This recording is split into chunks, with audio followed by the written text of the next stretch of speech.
இயேசு கிறிஸ்துவின் இனிய நாமத்தில் வாழ்த்துக்கள். மீண்டுமாக துளிர்க்கும் வசனம் நிகழ்ச்சிக்கு உங்களை அன்போடு வரவேற்கிறேன். மற்றும் ஒரு நல்ல செய்தியோடு உங்களை சந்திக்கிறதுல மிக்க மகிழ்ச்சி. இந்த நாளின் செய்தியில நம்ம பழைய உடன்படிக்கையை பற்றி பார்க்க போறோம். அது பலவீனமானது, பயனற்றது, பிழையானது, அது உண்மையா அப்படிங்கிறத பற்றி தான் இன்னைக்கு பார்க்க போறோம். ஏன்னா தேவன் விழுந்து போன மனிதனோடு உடன்படிக்கையின் மூலமாக உடன்படிக்கை செய்து அவனோட ஒரு தொடர்பு கொண்டுகிட்டார். எப்பயுமே பழைய ஏற்பாட்டுல இருந்து நீங்க பாத்தீங்கன்னா நோவாவோட, ஆபிரகாமோட, இஸ்ரவேலோட ஒவ்வொருத்தரோடையும் அவர் உடன்படிக்கை செய்துதான் அதன் மூலமாக தான் அவங்களோட டீல் பண்றாரு, அவங்களோட தொடர்பு கொள்றாரு. இப்போ இந்த உடன்படிக்கை அப்படின்னா என்ன அப்படின்னு பாத்தீங்கன்னா, பழைய ஏற்பாட்டு பகுதியில உள்ள எபிரேய மொழியில அதுக்கு பெரித் அப்படின்னு பேர். பெரித் அப்படின்னு, பெரித் என்றால் என்ன அர்த்தம்னா வெட்டப்படுதல், துண்டாடப்படுதல் அப்படின்னு அர்த்தம். அப்போ பலியில உடன்படிக்கையில என்ன பண்ணியிருக்காங்க, உடன்படிக்கை செய்யறதுக்கு முன்னாடி என்ன பண்ணியிருக்காங்க, மிருகங்களை 2 துண்டாக வெட்டி, பலவிதமான மிருகங்கள், பறவைகள் ஆகிவிட்டு 2 துண்டாக வெட்டி 2ஐயும் ஒன்றுக்கொண்டு எதிராக வைத்து அதன் நடுவில் எந்த 2 குழுவினர், எந்த 2 தரப்பினருக்கு இடையே உடன்படிக்கை செய்யப்படுதோ அந்த 2 பேரும் உள்ள நடப்பாங்களாம். அங்கிருந்து இந்த பக்கம் வருவாங்க, இங்கேருந்து அந்த பக்கம் போவாங்க. அப்படியே நடந்து என்ன சொல்லுவாங்கன்னா, அப்படி நடந்து அந்த உடன்படிக்கையின் சரத்துக்களை, அதனுடைய அம்சங்களை சொல்லுவாங்க. அதுக்கு என்ன அர்த்தம்னா, இந்த உடன்படிக்கையை நான் நிறைவேற்றாமல் போனால், இதுக்கு நான் என்னெல்லாம் உடன்படுறேனோ அதை நான் நிறைவேற்றாமல் போனால் எனக்கும் இப்படி செய்யப்பட கிடவுது, இந்த மிருகங்களுக்கு எப்படி செஞ்சாங்களோ அதே மாதிரி எனக்கும் செய்யப்பட கிடவுது அப்படிங்கிறது அதனுடைய அர்த்தம். இப்போ இந்த மாதிரி ஒரு உடன்படிக்கையை தான் தேவன் ஒவ்வொருவருடைய ஆபிரகாமுடைய பண்ணும்போது இதை நம்ம பார்க்கறதை எக்ஸ்பிளைன் பண்றாரு. ஆபிரகாம் ஆனா நடக்கல, ஆண்டவர் ஆனா நடந்து அதை பேசுறாரு. அதை நீங்க ஆதியாகமம் 15 அதிகாரத்தின் பின்பகுதியில பார்த்தா தெரியும். அது இஸ்ரவேல் மக்களுக்கு அந்த உடன்படிக்கை கொடுக்கப்பட்டது மோசேயின் மூலமாக ஆபிரகாம் பிறகு. அதன் கீழே தான் நமக்கு நியாயப்பிரமாணத்தின் அந்த பழைய உடன்படிக்கைக்கு அடியில நியாயப்பிரமாணம், பலிகள், ஆசாரியத்துவம் அதெல்லாம் வருது. அதுல என்ன அர்த்தம் சொல்லப்படுது, ஒவ்வொரு வீட்டுக்கும் ஒவ்வொருவருக்கும் அந்த பாவத்துக்கு ஒரு ஆடு இல்லைன்னா ஒரு காளை கொண்டு வரப்பட வேண்டும். அது பழுதற்றதா இருக்க வேண்டும். அந்த தலையின் மேல யார் கொண்டு வர்றாங்களோ அவங்க கையை வைக்கணும். அது என்னத்தை குறிக்குதுன்னா, இவங்களுடைய பாவம் எல்லாம் அதன் மேல போகும்போது அது நம்ம சாக வேண்டிய இடத்துல அது சாகுது, அதனுடைய ரத்தம் கிருபாசனத்தின் மேல் தெளிக்கப்படுது, அதன் மூலமாக அந்த பாவங்கள் மூடப்படுகிறது அப்படின்னு சொல்லி ஒரு அடையாளமாக அது செய்யப்பட்டது. இதுல ஆணை கொடுக்கப்படும், உனக்கு பாவ நிவர்த்தி ஆச்சுன்ற மாதிரி சொல்லப்படுற ஆணை ரத்தம் தெளிக்கப்படும் போது, இப்போ இந்த கட்டளையை ஆண்டவர் மாற்றார். ஏன் அதை மாற்றார்? நம்ம இப்ப எந்த உடன்படிக்கை கடியில இருக்கோம் அப்படிங்கிறத நம்ம பார்க்க போறோம். எபிரேயர் புத்தகத்துல இதை குறித்து தெளிவாக அந்த எபிரேயர் நிருபத்தின் ஆக்கியோன் எழுதுறார். எபிரேயர் 7ஆம் அதிகாரம் 18ஆம் வசனம் வாசிக்கிறேன். முந்தின கட்டளை பலவீனம் உள்ளதும் பயனற்றதுமாய் இருந்தது நிமித்தம் மாற்றப்பட்டது. இதுல எல்லாமே இந்த பழைய உடன்படிக்கை பற்றி பேசிட்டு இருக்காரு. நியாயப்பிரமாணம் கொடுக்கப்பட்ட அந்த மோசேயின் மூலமாக வந்த அந்த உடன்படிக்கை பத்தி பேசும்போது சொல்றாரு, முந்தின கட்டளை பலவீனம் உள்ளதும் பயனற்றதுமாய் இருந்ததுனாலே மாற்றப்பட்டது. அப்போ இந்த பழைய உடன்படிக்கை பலவீனமா இருந்தது, பயனற்றதா இருந்ததுன்னு பாக்குறோம். எபிரேயர் 10ஆம் அதிகாரம் 4ஆம் வசனத்துல, அல்லாமலும் காளை, வெள்ளாட்டுக்கடா இவைகளுடைய ரத்தம் பாவங்களை நிவர்த்தி செய்ய மாட்டாதே. இதை நம்ம ஒரு நிமிஷம் யோசித்து பார்க்கணும். நம்ம ஒரு மனிதன் செய்த பாவத்துக்காக ஒரு விலங்கு உடைய ரத்தம் சிந்தப்படும் போது அதனுடைய ரத்தம் எப்படி நம்முடைய பாவத்தை நிவர்த்தி செய்ய முடியும், பாவத்தை எப்படி போக்க முடியும்? அதான் அந்த கேள்வி வருது. எபிரேயர் 10ஆம் அதிகாரம் 4ஆம் வசனம் அதான் சொல்லுது. அதனால இது பலவீனமானது, பயனற்ற ஒரு கட்டளை, ஒரு உடன்படிக்கை அப்படின்னு சொல்லி இந்த உடன்படிக்கையை சொல்லுது. அதனாலதான் ஆண்டவர் அதை மாத்துறாரு.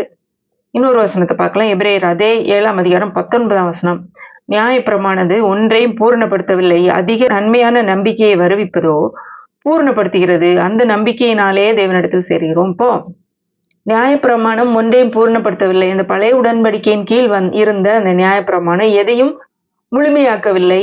அதாவது பாவத்திலிருந்து முழுமையான விடுதலை அது கொடுக்கவில்லை, நம்பிக்கையை கொடுக்கல. நியாயப்பிரமாணம் என்ன செஞ்சுச்சு அப்படின்னா, இதுதான் பாவம் அப்படின்னு சொல்லி சுட்டி காட்டுச்சு. சுட்டி காட்டி அதை சுற்றிலும் வேலி அடைத்தது. ஆனா அதை வந்து எப்படி அதுல இருந்து வெளியே வரணும் அப்படிங்கறது சொல்லப்படல. திரும்ப திரும்ப அதுக்கான பலிகள் செலுத்தப்பட வேண்டியிருந்தது. அதனால அது பூர்ணப்படுத்தவே முடியல. திரும்ப அந்த பலிகள் செலுத்தப்படுவதனாலே இன்னும் பாவம் இருக்கு அப்படிங்கிறது நினைப்பூட்டப்பட்டு கொண்டே இருந்தது. ஆனா இனிமேல் வருகிற அந்த புதிய உடன்படிக்கையோ, இயேசு கிறிஸ்துவின் மூலமாக செய்யப்பட்ட அந்த புதிய உடன்படிக்கையோ நன்மையானது அப்படின்னு சொல்லி இந்த வசனத்துல பாக்குறோம். அடுத்தது 3வது காரியம், எபிரேயர் 8ஆம் அதிகாரம் 7ஆம் வசனத்தை நான் வாசிக்கிறேன். 7, 8 வாசிக்கிறேன். அந்த முதலாம் உடன்படிக்கை பிழை இல்லாதிருந்ததானால் 2ஆம் உடன்படிக்கைக்கு இடம் தேட வேண்டியதில்லையே. அவர்களை குற்றப்படுத்தி அவர்களை நோக்கி, இதோ கர்த்தர் சொல்லுகிறது என்னவெனில், இஸ்ரவேல் குடும்பத்தோடும் யூதா குடும்பத்தோடும் நான் புதிய உடன்படிக்கை ஏற்படுத்தும் காலம் வருகிறது. இப்போ முதலாம் உடன்படிக்கைங்கும் போது இந்த இடத்துல எந்த உடன்படிக்கை சொல்றாரு? மோசேயின் மூலமாக இஸ்ரவேல் மக்களுக்கு கொடுக்கப்பட்ட உடன்படிக்கை. பிழை இல்லாமல் இருந்தால் எதுக்கு 2ஆம் உடன்படிக்கை தேவையே இல்லையே. அதை வச்சு மனுக்குலத்தை முழுவதுமே மீட்டிருக்கலாமே. அப்போ அதுல ஏதோ பிழை இருக்குது. அப்ப பிழையானது முதலாம் உடன்படிக்கை அப்படின்னு சொல்லி நம்ம இந்த வசனம் சொல்றத பாக்குறோம். ஆனா இந்த புது உடன்படிக்கையில என்ன சொல்லப்படுது? பழைய உடன்படிக்கை மாதிரி நான் பண்ண மாட்டேன், இது புது உடன்படிக்கை பண்றேன். இதுல இந்த கற்பலகையில எழுதின மாதிரி எழுத மாட்டேன், அவருடைய இருதயத்துல எழுதுவேன். அதனால இது புதிய உடன்படிக்கை அப்படின்னு சொல்லி சொல்றாரு. இது பிழையற்ற உடன்படிக்கை அப்படின்னு பார்க்கலாம்.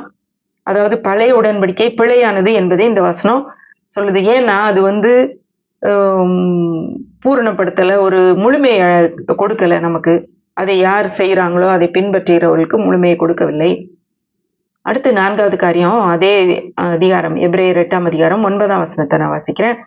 அவருடைய பிதாக்களை எகிப்து தேசத்திலிருந்து கொண்டு வரும்படி நான் அவருடைய கையை பிடித்த நாளிலே அவர்களோடு பண்ணின உடன்படிக்கையை போல இது இருப்பதில்லை. அந்த உடன்படிக்கையிலே அவர்கள் நிலை நிற்கவில்லையே, நானும் அவர்களை புறக்கணித்தேன் என்று கர்த்தர் சொல்கிறார். இந்த உடன்படிக்கையிலே அவர்கள் நிலை நிற்கவில்லையே, அதுல என்ன அந்த சொல்லப்பட்டிருக்கு? இந்த உடன்படிக்கையில அவங்களால நிற்க முடியல, நிலை நிற்க முடியல. ஏன்னா அதுல கொடுக்கப்பட்ட எல்லா காரியங்களும் இவர்களால் செய்ய முடியாத அளவுக்கு அவ்வளவு மேலானதாக இருந்தது, அவ்வளவு கடினமானதாக இருந்தது. ஏன்னா ஒன்றுல தவறுனாலும் எல்லாவற்றிலும் தவறுனது அப்படின்னு சொல்லி இருக்குது. மட்டுமல்லாமல் அதுல கொடுக்கப்பட்ட 10 கட்டளை தவிர இன்னும் 613 கட்டளைகளும் உண்டு. அதுல 1 தவறுனா கூட போச்சு. அப்போ மனசாட்சியில அவங்களுக்கு வந்து நம்ம இன்னும் தப்பு சரியாகலன்னு அந்த ஒரு குற்ற உணர்வு இருந்துகிட்டே இருக்குது. அவங்க மனசாட்சியை இது பூரணப்படுத்தவில்லை. அதிலே அவர்களால் நிலை நிற்க முடியல, அவங்களால செய்ய முடியல. அந்த கட்டளை கொடுத்த அடுத்த கொஞ்ச நேரத்துக்குள்ள மோசே கீழே இறங்கி வர்றதுக்கு முன்னாடியே இங்க வந்து ஆண்டவருடைய அந்த கட்டளையை மீறிட்டாங்க இஸ்ரவேல் மக்கள். இதுலதான் இது எந்த இடத்த ஒரு எபிரேய ஆக்கியோன் சொல்றாருன்னா, எரேமியாவில இருந்து இந்த பகுதியை எடுத்து காட்டுறாரு. எரேமியால நான் புதிய உடன்படிக்கை செய்ய போறேன், அந்த புதிய உடன்படிக்கை எப்படி இருக்கும் அப்படின்னு சொல்லி சொல்றாரு. ஏன்னா பழைய உடன்படிக்கை பிழையானது, பலவீனமானது, பயனற்றது, பூரணப்படுத்த முடியாத ஒரு உடன்படிக்கை அப்படின்னு நம்ம பாக்குறோம்.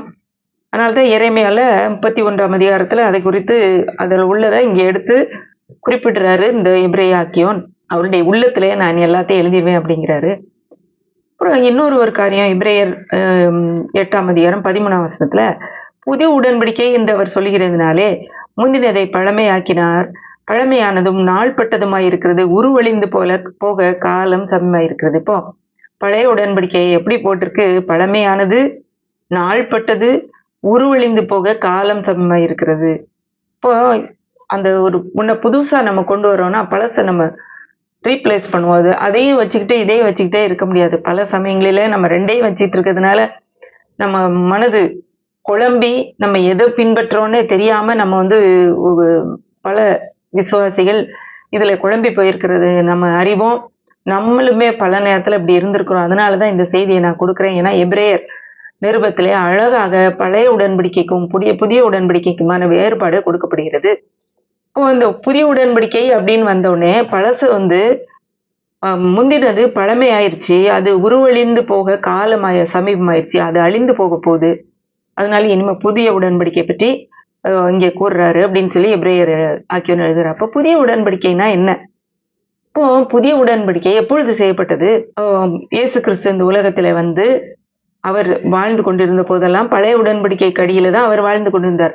அவர் பழைய உடன்படிக்கை, அதாவது நியாயப்பிரமாணம், எல்லாவற்றையும் அவர் வந்து பெர்ஃபெக்டாக எந்த ஒரு குறையும் இல்லாம எல்லாவற்றையும் நிறைவேற்றினார்.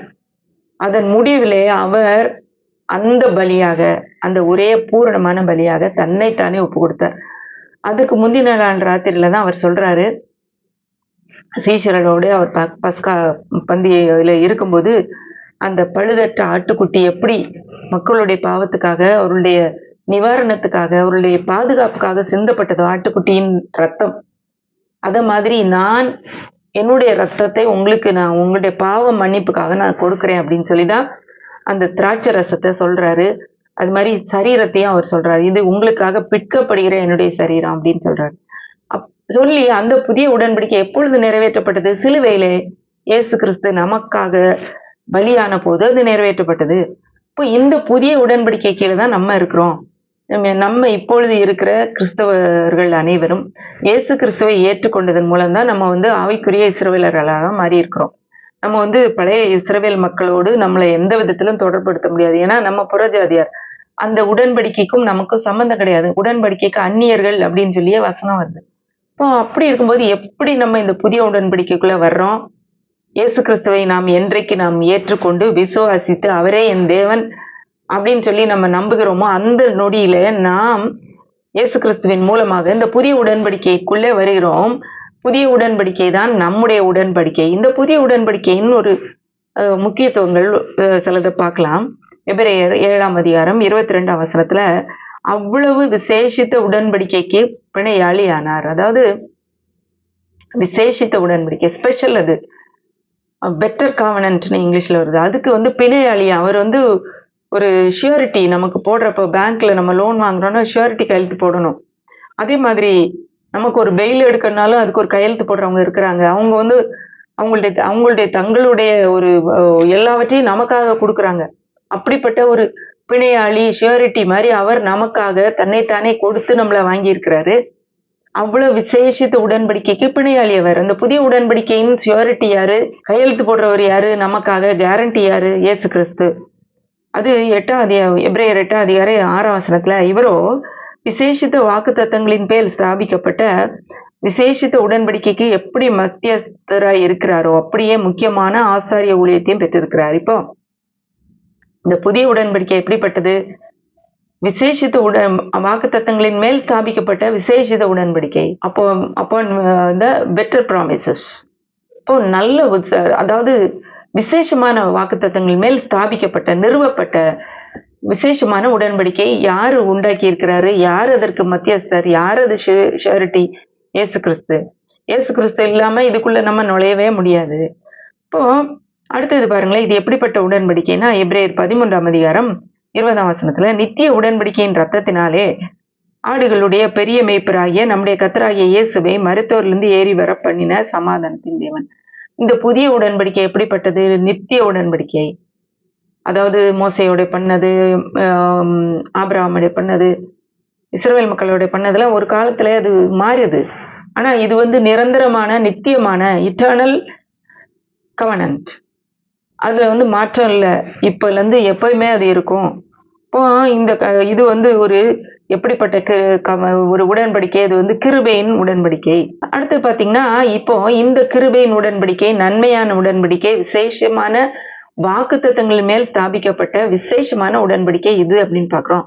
இப்போ நம்ம இந்த உடன்படிக்கையின் கீழே தான் இருக்கிறோம். ஆவிக்குரிய இஸ்ரவேலர்களாகிய இயேசு கிறிஸ்துவின் மூலமாக ஆண்டவரை ஏற்றுக்கொண்ட ஒவ்வொரு விசுவாசியும் எந்த உடன்படிக்கையின் கீழே இருக்கிறோம்? நம்ம பழைய உடன்படிக்கைக்கு கீழே இல்லை. அதுக்கு நம்ம அந்நியர்கள். அது நமக்கு என்னன்னே தெரியாது. ஆனா நமக்கு கொடுக்கப்பட்டிருக்கு. இதுல உள்ள காரியங்கள் எல்லாம் இப்படிலாம் இருந்தது என்று கொடுக்கப்பட்டிருக்குது. நமக்கு அது தெரியும். நம்ம எதன் அடிப்படையில இப்ப ஆண்டவரோடு சமாதானமா இருக்கிறோம்? இந்த புதிய உடன்படிக்கையின் கீழே இயேசு கிறிஸ்து என்னும் ஒருவருடைய மத்தியஸ்தம் பண்றதுனாலே, அவர் நமக்கு பிணையாளியானதுனாலே, இவங்களுக்கு பதிலா நான் செய்யறேன் அப்படின்னு சொல்லி அவர் நமக்காக தன்னைத்தானே கொடுத்ததுனாலே நாம் இதுக்கு பங்காளியாயிருக்கிறோம். அப்போ இந்த பழைய உடன்படிக்கைக்கும் புதிய உடன்படிக்கைக்கும் உள்ள வேறுபாடுகளை நம்ம இப்ப பார்க்க போறோம். இது ஒரு 17 வேறுபாடுகள் இருக்கு. நீங்க கொஞ்சம் கவனமா கவனிங்க. ஒருவேளை இது ஒரு தடவை கேட்கும் போது உங்களுக்கு புரியலைன்னா திரும்ப திரும்ப இந்த வீடியோவை நீங்க போட்டு கேட்டீங்கன்னா உங்களுக்கு அந்த 17 காரியமும் உங்களுக்கு புரியும். அது உங்களுடைய வாழ்க்கைக்கு கண்டிப்பாக பிரயோஜனமா இருக்கும். நம்ம எதற்கடியில இருக்கிறோம்ன்றது நமக்கு அழகா புரியும்.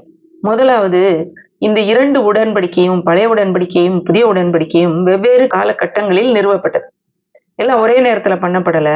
பழைய உடன்படிக்கை கிமு 1446ல நிறுவப்பட்டது. புதிய உடன்படிக்கை கிபி 33ல இயேசுவானவர் சிலுவையிலே தன்னுடைய ஜீவனை கொடுத்த போது நிறுவப்பட்டது. இப்ப 2 வேற வேற காலகட்டம். அடுத்தது 2வது காரியம், இவை 2ம் வெவ்வேறு இடங்களில் நிறுவப்பட்டது. இது எந்த இடங்கள்ல பண்ணப்பட்டது அப்படிங்கிறதுல வித்தியாசம் இருக்குது. பழைய உடன்படிக்கை சீனாய் மலையில நிறுவப்பட்டது. புதிய உடன்படிக்கை எங்க? சீயோன் மலை என்று சொல்கிற எருசலேம் நகரத்தின் வெளியே. அப்போ இது 2ம் நடைபெற்ற இடம் வெவ்வேறு இடம். அடுத்தது 3வது காரியம், இது வெவ்வேறு வழியிலே பேசப்பட்டது, கூறப்பட்டது. அதுல அதனுடைய சரத்துக்கள், அதனுடைய காரியங்கள் வெவ்வேறு முறையிலே கூறப்பட்டது. எப்படி பழைய உடன்படிக்கை எப்படி கூறப்பட்டது? இடி முழக்கம், பயம், நடுக்கம். அது அதை பற்றி யாத்திராகமம் 19ஆம் அதிகாரத்துல நீங்க பார்க்கலாம். இப்போ இந்த எபிரேயர்ல 12ஆம் அதிகாரத்துல இதை குறித்து சொல்லி இருக்குது. 18ஆம் வசனத்துல நான் வாசிக்கிறேன். அன்றியும் தொடக்கூடியதும் அக்கினி பற்றியெறிகிறதுமாகிய மலையினிடத்திற்கும் மந்தாரம், இருள், பெருங்காற்று ஆகிய இவைகளினிடத்திற்கும் எக்கால முழக்கத்தினிடத்திற்கும் வார்த்தைகளுடைய சத்தத்தினிடத்திற்கும் நீங்கள் வந்து சேரவில்லை. அந்த சத்தத்தை கேட்டவர்கள் பின்னும் தங்களுக்கு வார்த்தை சொல்லப்படாதபடிக்கு வேண்டிக் கொண்டார்கள். ஏனெனில் ஒரு மிருகமாயிலும் மலையை தொட்டால் அது கல்லெறியுண்டு அல்லது அம்பினால் எய்யுண்டு சாக வேண்டும் என்று சொல்லப்பட்ட கட்டளையை சகிக்க மாட்டாதிருந்தார்கள். மோசேயும் நான் மிகவும் பயந்து நடுங்குகிறேன் என்று சொல்லத்தக்கதாக அந்த காட்சி மிகவும் பயங்கரமாய் இருந்தது. அவ்வளவு பயங்கரமாய் இருந்தது. எப்படி இருந்தது பாருங்க. யாருமே பக்கத்துல வர முடியாது.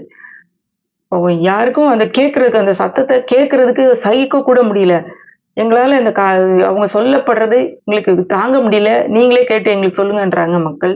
மோசே கூட பயந்து நடுங்குறாரு. எந்த மிருகமோ யாரோ தொட்டா அவங்க கல்லறி உண்டு சாகணும் அப்படின்னு சொல்லி அவ்வளவு பெரிய கொடுமையான ஒரு பயங்கரமான ஒரு சூழ்நிலையா இருந்தது முதல் பழைய உடன்படிக்கையில. இன்றைக்கு புதிய உடன்படிக்கை என்ன சொல்லுது?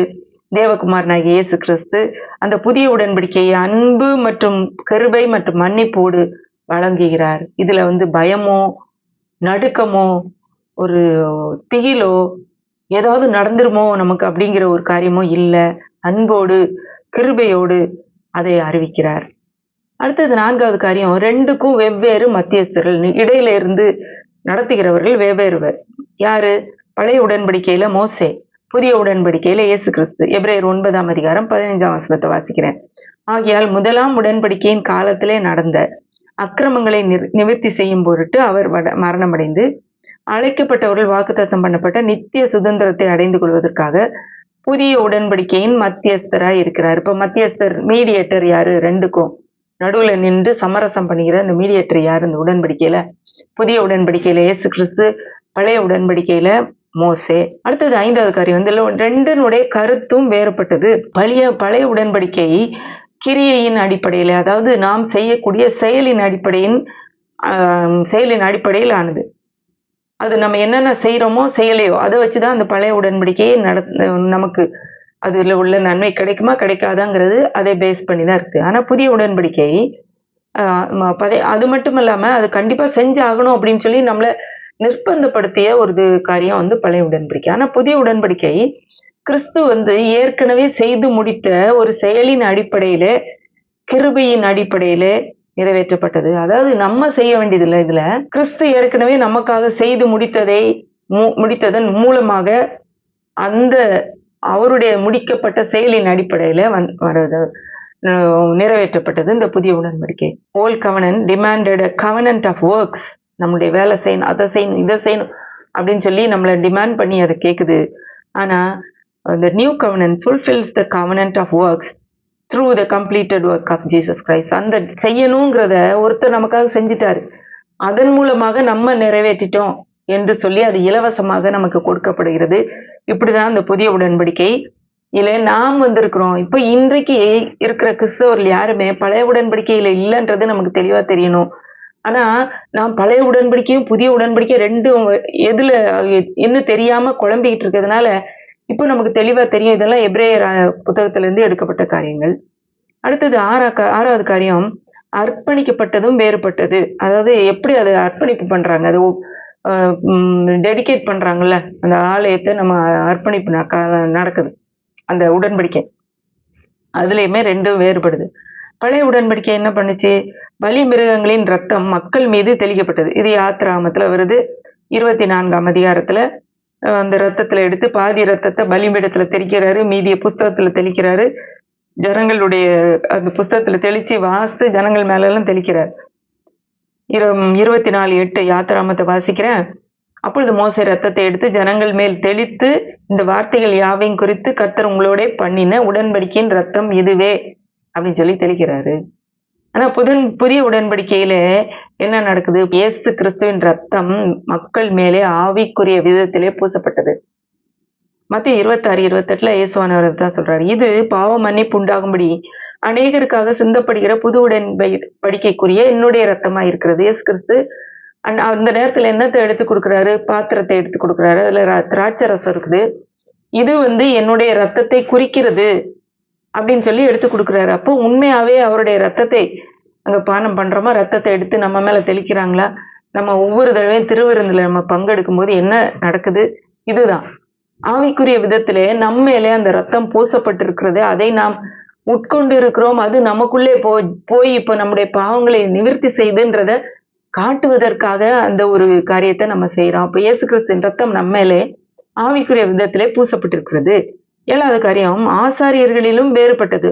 இப்போ பழைய உடன்படிக்கை கீழே ஆசாரியர்கள்னு ஒரு கூட்ட மக்கள் இருந்தாங்க. அதுலயும் இப்போ புதிய உடன்படிக்கையில ஆசாரியர்கள் இருக்கிறாங்களா என்ன அப்படிங்கிறத பார்க்க போறோம்.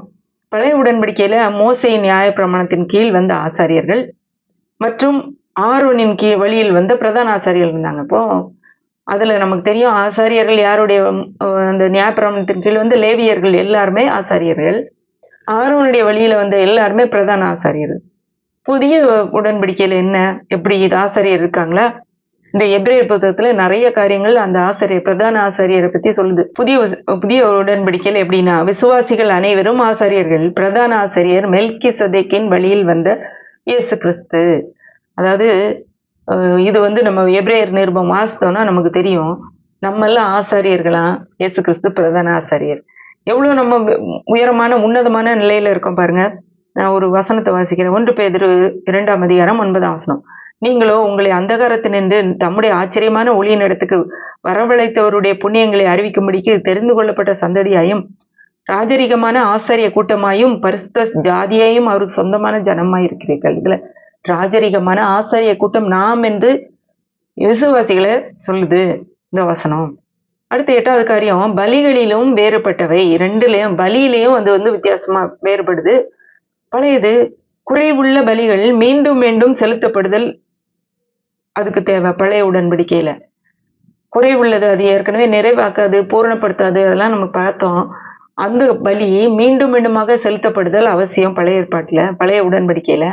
ஆனா புதிய உடன்படிக்கையில தேவகுமாரன் பூரண பலியாக தம்மையே கொடுத்ததன் மூலம் ஒரே தரம் கொடுக்கப்படுகிறது. அது பலமுறை, இது ஒரே தரம். குறைவுள்ள பலி, இது நல்ல பூரணமான பலி.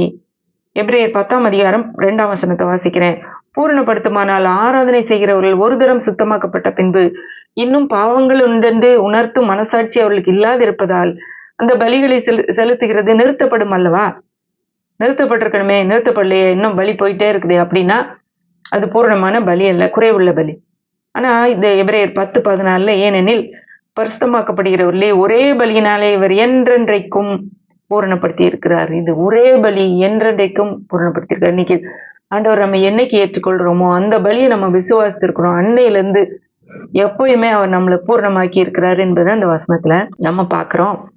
9வது காரியம், எப்படி எங்கே எழுதப்பட்டது என்பதும் வித்தியாசமானது. எங்க எழுதி கொடுத்தாங்க அப்படிங்கிறதும் வித்தியாசமா இருக்குது ரெண்டுக்கும். பழைய உடன்படிக்கை கற்பலகைகளிலே தேவனால் எழுதப்பட்டது. மோசே போய் தேவன் எழுதி கொடுக்கிறாரு, வாங்கிட்டு வரான். புதிய உடன்படிக்கை கர்த்தர் தம் மக்களின் இருதயத்தில் தேவனால் எழுதப்பட்டது. எவ்வளவு வித்தியாசமா இருக்கு பாருங்களேன். நம்முடைய இருதயத்துல அதே கட்டளை எழுதிடுறாருங்க. இது எங்க இருக்கு வசனம்? எபிரேயர் 31:33. அந்நாட்களுக்கு பிற்பாடு நான் இஸ்ரவேல் குடும்பத்தோடு பண்ண போகிற உடன்படிக்கையாவது நான் என் நியாய பிரமாணத்தை அவர்கள் உள்ளத்திலே வைத்து அதை அவர்கள் இருதயத்திலே எழுதி நான் அவர்கள் தேவனாய் இருப்பேன், அவர்கள் என் ஜனமாயிருப்பார்கள் என் கர்த்தர் சொல்கிறார். நமக்குள்ளே அதை எழுதிடுறாரு. நம்ம என்றைக்கு ஆண்டவரை விசுவாசித்து அவரை ஏற்றுக்கொண்டு அவர்தான் என்னுடைய தேவன், என்னுடைய ஆண்டவர் என்று நம்ம ஏற்றுக்கொண்டு விசுவாசிக்கிறோமோ அன்றைக்கே நம்முடைய உள்ளத்துல அந்த நியாயப்பிரமாணம் எழுதப்பட்டிருது. கல்லுல எழுதி கொடுக்கல, உள்ளத்துல எழுதிடுறாரு. நம்முடைய இருதயம் மாற்றப்படுகிறது. 10வது காரியம், தங்கள் இலக்குகளிலும் வேறுபடுது. அது என்னத்தை நிறைவேற்றுது, என்ன அதனுடைய கோல் அப்படிங்கிறதும் வித்தியாசம் இருக்குது. பழைய ஏற்பாடு, பழைய உடன்படிக்கை என்ன சொல்லுது? பாவத்தை கண்டுபிடித்து குற்றப்படுத்தி அதை சுற்றி வேலி அடைக்குது. பழைய உடன்படிக்கை நல்ல உடன்படிக்கை தான். ஆனா இதுதான் பாவம் காட்டுது. அதை சுத்தி வேலி அடைச்சு நீ இதை செஞ்சிட்டியா, நீ குற்றவாளி என்று காட்டுது. ஆனா புதிய உடன்படிக்கை என்ன சொல்லுது? தேவனுடைய அன்பு, கிருபை, இரக்கம் ஆகியவற்றை அறிவித்து மனம் திரும்புதலையும் பாவத்துக்கான நிவாரணத்தையும் நித்திய ஜீவனையும் அளிக்கிறது. புதிய உடன்படிக்கை என்ன செய்து குற்றப்படுத்துறது இல்ல, ஆனா அதுக்கு ஒரு பரிகாரம் இருக்குது. தேவன் கண்டிப்பா அன்புள்ளவர், கிருபை உள்ளவர், இரக்கம் உள்ளவர்.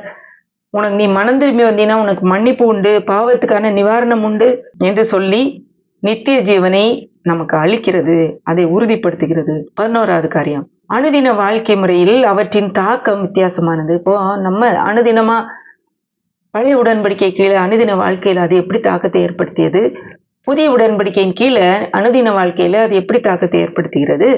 பழைய உடன்படிக்கை அடிமைத்தனத்துல முடிகிறது. ஏன்னா செய்யறாங்க, அதை நிறைவேற்ற முடியல, திரும்ப செஞ்சு அதே ஒரு சைக்கிள்ல மாட்டிக்கிட்டே இருக்கிறாங்க. வெளியே வர்றதுக்கு வாய்ப்பே இல்லை. அதுல எந்த தவறுமே இல்லை, அது எல்லாமே நல்லதுதான், தேவன் கொடுத்ததுதான். ஆனா அதுக்குள்ள இருந்து அவங்களால வர முடியல. ஆனா புதிய உடன்படிக்கை உண்மையான விடுதலை அளிக்கிறது. ஏன்னா ஒருவர் அதை கரெக்டா நிறைவேற்றி நமக்கு அது விசுவாசத்தின் மூலமா கொடுத்து விட்டார். அந்த கற்பனைகள் எல்லாம் நமக்குள்ள எழுதப்பட்டிருக்கிறது. அதை இப்பொழுது நிறைவேற்ற நம்மால் முடிகிறது. விசுவாசத்தினாலே தேவனோடு நாம் எளிதாக தேவனை அணுகவும் முடிகிறது. அடுத்து 12வது காரியம், பரிசுத்த ஆவி அருளப்படுவதும் வேறுபட்டது. பழைய உடன்படிக்கையில பரிசுத்த ஆவியானவர் எப்படி கொடுக்கப்பட்டார்? குறிப்பிட்ட காலத்திலே குறிப்பிட்ட மக்கள் மேலே குறிப்பிட்ட பணிக்காக அருளப்படுவார். இது நமக்கு தெரியும். பழைய ஏற்பாட்டில பக்தர்களுடைய ஒவ்வொருவருடைய வாழ்க்கையிலும் அப்படி நம்ம பார்க்கலாம். ஆனா புதிய உடன்படிக்கையில அவரை விசுவாசத்தால் ஏற்றுக்கொள்ளும் ஒவ்வொருவர் மேலும் தாராளமாய் இலவசமாய் அவர் அருளப்படுகிறார். புதிய உடன்படிக்கை எவ்வளவு மேலானது பாருங்க. பழைய உடன்படிக்கை விட அது அவரை விசுவாசிக்கிற ஒவ்வொருவர் மேலும் தாராளமாய் இலவசமாய் அருளப்படுகிறார். 13வது காரியம், தேவனுடைய ராஜ்யத்தை குறித்த கருத்து இரண்டிலையும் வேறுபாடா இருக்கு. பழைய உடன்படிக்கையில் என்ன சொல்லப்படுகிறது? பிற நாடுகள் மேல் இஸ்ரவேல் நாட்டின் அரசாட்சியை காட்டுது. அது நமக்கு தெரியும், பழைய ஏற்பாடு வாசிக்கும் முழுவதுமே. புதிய உடன்படிக்கை என்ன சொல்லுது? தேவனுடைய ராஜ்யம் தற்போதைய ஆவிக்குரிய உண்மையை காட்டுகிறது, இனி வரும் நிஜமான அரசையும் குறிக்கிறது. இப்போ நம்ம தேவனுடைய ராஜ்யத்துல எங்க இருக்கிறோம்? நமக்குள்ளே ஆண்டவரை ஏற்றுக்கொண்ட விசுவாசித்த ஒவ்வொருவருக்குள்ளும் தேவனுடைய ராஜ்யம் வந்திருக்கு. எங்கெல்லாம் மக்கள் ஆண்டவரை ஏற்றுக்கொள்கிறார்களோ அங்கு அந்த ராஜ்யம் பரவி கொண்டிருக்கிறது. இனியும் வரப்போகிற ஒரு நிஜமான அரசும் இருக்கிறது என்பதை அது காட்டுகிறது. 14வது காரியம், இதனுடைய சாராம்சம், இதனுடைய உண்மையான உள்ள கருத்துக்களும் வித்தியாசப்படுகிறது. அதாவது நியாயப்பிரமாணம், பழைய உடன்படிக்கை நிழல், அதன் சாயல். ஆனா புதிய உடன்படிக்கை நிஜம். எபிரேயர் 10ஆம் அதிகாரம் 1ஆம் வசனத்தை வாசிக்கிறேன். இப்படி இருக்க நியாயப்பிரமானது வரப்போகிற நன்மைகளின் பொருளாயிராமல் அவைகளின் நிழலாய் மாத்திரம் இருக்கிறபடியால் வருஷந்தோறும் இடைவிடாமல் செலுத்தப்பட்டு வருகிற ஒரே விதமான பலிகளினாலே அவைகளை செலுத்த வருகிறவர்களை ஒரு காலம் பூர்ணப்படுத்தாது. இப்போ இது நிழல் தான், நிஜம் கிடையாது. அவங்க நிழல்ல வாழ்ந்திருக்கிறாங்க, நிஜம் வருதுன்ற அந்த எதிர்பார்ப்போடு நிழல்ல வாழ்ந்திருக்கிறாங்க. ஆனா நம்ம என்ன, இப்போ நிஜத்துல வாழ்கிறோம். புதியது நிஜம், பழையது நிழல். அடுத்து 15, நிர்வாக எல்லைகள் வேறுபடுகிறது. அது எங்க வரைக்கும் அதனுடைய எல்லை இருக்கு, அது எங்க வரைக்கும் அதனுடைய நிர்வாகம் இருக்குன்றது கூட வேறுபடுகிறது. பழைய உடன்படிக்கை ஆபிரகாம், ஈசாக்கு மற்றும் யாக்கோபு ஆகியோரின் மாம்ச பிரகாரமான சந்ததியருக்கு மட்டுமே உரியது. இதுலதான் நம்ம பல நேரத்துல நம்மளும் அங்கதான் இருக்கிறோம்னு நினைக்கவே வாய்ப்பே இல்லை. ஏன்னா அவங்களுடைய மாம்ச பிரகாரமான சந்ததியருக்கு மட்டும்தான் அது உரியது. அவங்களுக்கு மட்டும்தான் கொடுக்கப்பட்ட அந்த நியாயப்பிரமாணம், பலிகள், ஆசாரியத்துவம் எல்லாமே.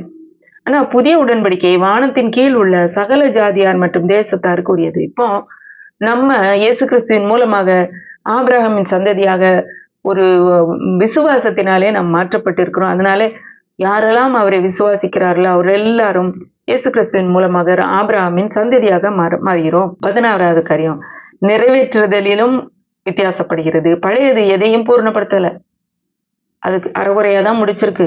மனசாட்சி இன்னும் பூர்ணமாகல. ஆனா புதியது தேவ பிள்ளைகளை பூர்ணப்படுத்த முடியும். இனிமேலும் கண்டிப்பாக பூர்ணப்படுத்தும். ஏனெனில் பரிசுத்தமாக்கப்படுகிறவர்களே ஒரே பலியினாலே அவர் என்றைக்கும் பூர்ணப்படுத்தி இருக்கிறது. ஏற்கனவே நம்ம பார்த்தோம். அது பூர்ணப்படுத்துது, நம்முடைய மனசாட்சியை சுத்திகரிக்குது. 17வது காரியம், கால அளவிலும் வேறுபடுகிறது. அதனுடைய கால அளவு, நிறைவேற்றப்பட்ட கால அளவும் வித்தியாசம். பழையது புதிய உடன்படிக்கை வழியை ஏற்படுத்தி தேவன் மக்களோடு செயல்படும் ஒரு கொள்கையாக மாறி மறைந்து விடுகிறது. பழைய உடன்படிக்கை என்ன செய்யுது, இனி வர்ற புதிய உடன்படிக்கை வர்ற வரைக்கும் மக்கள் அப்படி கொண்டு வந்து அங்க வரைக்கும் விட்டுட்டு அது மறைந்து போயிருது. புதிய உடன்படிக்கை என்றைக்கும் நிலைக்கக்கூடியது. எபிரேயர் 8ஆம் அதிகாரம் 13ஆம் வசனத்தை வாசிப்போம். புதிய உடன்படிக்கை என்று அவர் சொல்கிறதுனாலே முந்தினதை பழமையாக்கினார், பழமையானதும் நாள்பட்டதுமாயிருக்கிறது, உருவழிந்து போக காலம் சமீபித்திருக்கிறது. நம்ம இப்போ இந்த 17 காரியம் பார்த்தோம். பழைய உடன்படிக்கையின் அடிப்படையில இல்ல. நமக்கு நியாயப்பிரமாணமோ ஆசாரியர்களோ பலிகளோ இல்ல. இப்ப நம்ம பல சமயங்களில அதுக்கு அடியில இருக்கிறோம்னு நினைச்சு நம்மளே குற்றப்படுத்திட்டு இருக்கிறோம். புறஜாதிகளாகிய நாம் எப்படி அந்த தேவனோடு இப்ப சமரசமாகிறோம், அந்த உடன்படிக்கை எப்படி நமக்கு ஏற்படுத்தப்பட்டிருக்கிறது. இயேசு கிறிஸ்து ஆகிய பழுதற்ற ஒரு பலி நமக்காக அடிக்கப்பட்டு அந்த ரத்தம் சிந்தப்பட்டதன் மூலமாக, அதன் மூலமாக நாம் தேவனோடு உடன்படிக்கை பண்ணி இருக்கிறோம். அவர் நமக்கு மத்தியஸ்தராகி நமக்கு அந்த உடன்படிக்கையின் பிணையாளியாய் இருக்கிறாரு. நம்ம தான் அவருடைய அந்த உடன்படிக்கையின் ஷூரிட்டி, கேரண்டி நமக்கு இயேசு கிறிஸ்து தான். அவர் மூலம் தான் நம்ம போக முடியும். அதனால இந்த பழைய உடன்படிக்கை இப்பொழுது பயனற்றதும் பலனற்றதும் ஒரு அழிந்து போகக்கூடியதும் பிழையானதுமா இருக்குது. இன்னும் அந்த உடன்படிக்கை கீழே இருக்கிறோம் நம்ம தெரியாம நம்பிக்கிட்டு இருந்தோம்னா இன்றைக்கு ஆண்டவர் அதை தெளிவுபடுத்தியிருப்பாரு. நான் நம்புறேன். நம்ம அந்த புதிய உடன்படிக்கையில நமக்கு என்ன கொடுக்கப்பட்டிருக்கிறது என்று அறிந்து அதை பெற்றுக்கொண்டு அதிலே நடப்பது, நமக்குரிய உரிமைகளை பெற்றுக்கொள்வதுதான் இன்றைக்கு நமக்கு இருக்கிற ஒரு பெரிய சவால். அந்த காரியத்தையும் நமக்குள்ளே இருக்கிற பரிசுத்த ஆவியானவர் நமக்கு கண்டிப்பாக ஒவ்வொரு நாளும் அதிலே நடத்துவார். அதுல எந்த சந்தேகமே இல்லை. இதை எல்லாவற்றையும் அறிவதற்கு பரிசுத்த ஆவியானவர் நம் அனைவரையும் நடத்துவாராக. அவருடைய புதிய உடன்படிக்கையின் ரத்தம் நமக்காக சிந்தப்பட்டிருக்கிறது என்ற ஒரு நிச்சயமும் ஒரு நம்பிக்கையோடு நாம் தேவனிடத்துல விசுவாசத்தோடு சேர முடியும். கர்த்தர் உங்களை ஆசீர்வதிப்பாராக.